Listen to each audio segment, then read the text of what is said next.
Hey, did you know you can make actual wine from the grapes in your garden without a fancy wine kit or any special equipment? Today I'm going to show you how we make wine in mason jars. And if you stay till the end, I'll reveal something that we just created. This is a real easy process. You're going to be really surprised at how quick and easy it is. We're going to make 3 batches. We're going to make a dry wine, a medium wine, and a dessert wine. Different sweetnesses, and that's why we have a little sugar, medium sugar, and a lot of sugar. But before we start, we have to sterilize all of our equipment. This is how I sterilized mine. I boiled the jars. You don't have to. You can sterilize them however you like. I did it in these boiling jars. So let's just take one of these out. And remember, this is boiling hot water. So we want to lay these on a towel, because if you lay these directly on the cold countertop, these will crack. So we'll lay these down and let them cool. Now that we have all of our equipment, I want to show you what we're going to use when we ferment the actual grape juice. These are called pickle pipes. And if you look closely, I don't know if you can see this, but there's a little hole there. And that's going to let the carbon dioxide out of the jars, but not let any oxygen in the jars. So let's get started. We're going to use 16 ounces of grape juice. Now, these are grapes that we harvested, how do I say that? We got out of the garden and we froze the juice. So I have already removed the stems and the seeds. Okay, this is gonna be our dry wine. Put all the sugar in there and we'll just give that a stir. And we're going to add a half a packet of wine yeast. And this is the one we're using. It's a Red Star Premier Classique. And we're going to measure out about half a packet. That should do it. Next, what we're going to do is we're going to put on our pickle pipe. That one got sugar all over it. And I also want to make sure it's a good seal. So we have some sugar on the edges. I'm going to make sure we wipe that clean so we get a nice seal. Let's put on our pickle pipe, and then we're going to have to use one of our rings, our mason jar rings. And we don't have to tighten it down real hard or anything, just hand tight.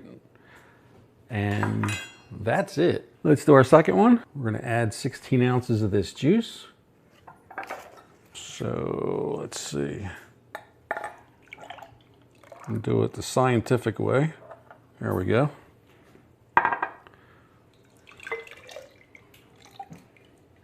16 ounces and sugar. Ooh, I almost forgot. We have to top the rest of it off with filtered water. So we're going to take this off and we're going to fill this up to about there with filtered water.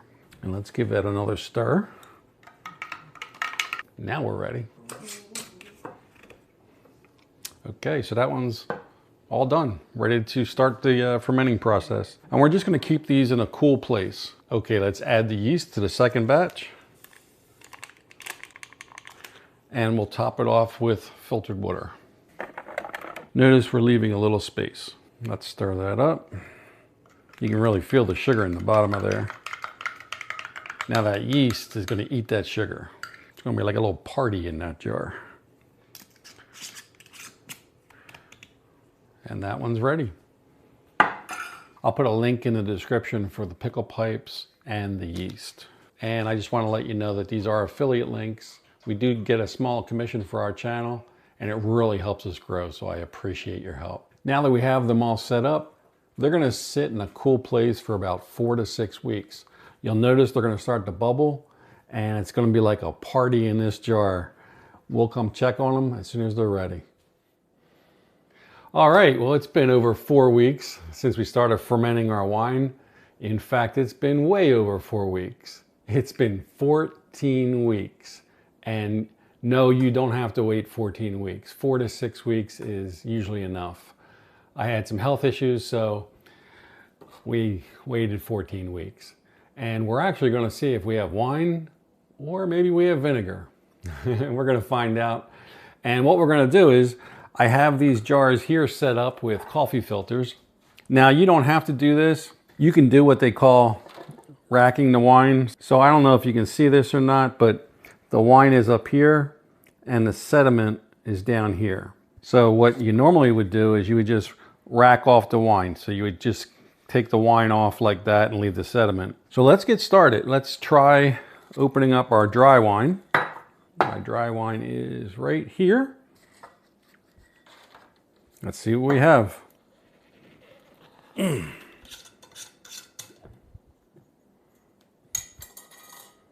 Well, nothing scary so far.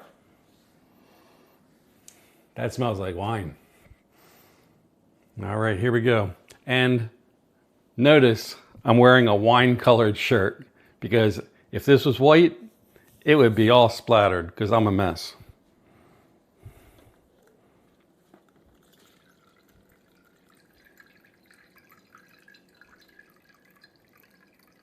Okay, so like I said, we want to get all the sediment out of our wine.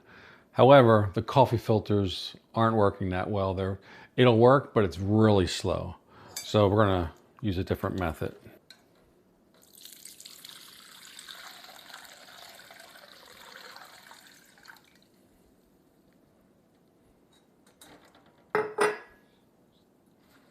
Okay, here we are. We're going to do our taste test. And one thing I wanted to say was getting the sediment out of these jars takes a little bit. Which one do you want to try first? Let's try candy. So this is our candy wine.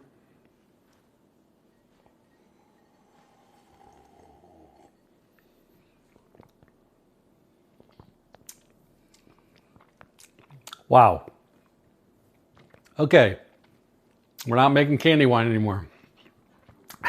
That's like pure syrup. That would be really good on ice cream, but you're not going to be drinking that. All right, let's get rid of that. All right, let's try our medium. Now this smells really good.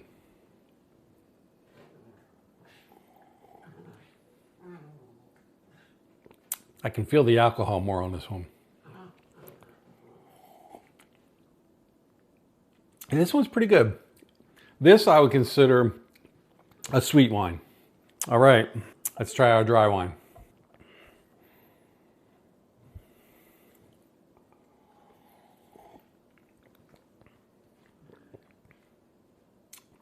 That is a dry wine,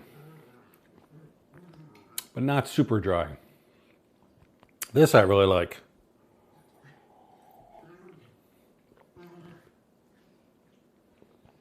It's pretty good. Okay, so here's what I'm telling you. Don't do this. Don't use the amount of sugar for the candy wine. That's not worth drinking. The medium is good. I would cut down the sugar a little bit. This is a good dry wine if you like dry wine. So you can even cut down the sugar a little bit on this, but both of these are very good wines. And I'm really happy I did that because I want, I like sort of like a medium wine. I'm not a real dry wine guy. I'm not a real sweet wine guy, but I like a medium type wine. And I found out how to make it now, how I like it. And you'll have to do your own taste test to make sure that you like the batch that you create. But it's a lot of fun. You should give it a try. And hey, if you have a way of getting the sediment out of jars, please leave a comment. I want to hear everything you guys have to say about what I'm doing right, what I'm doing wrong. We did get good wine, but I'm sure, I've left some steps out or didn't do some things that I could have. This is a fun little experiment. I hope you enjoyed it. Please give us a like and subscribe. I really appreciate it. Have a good one. We'll see you next time.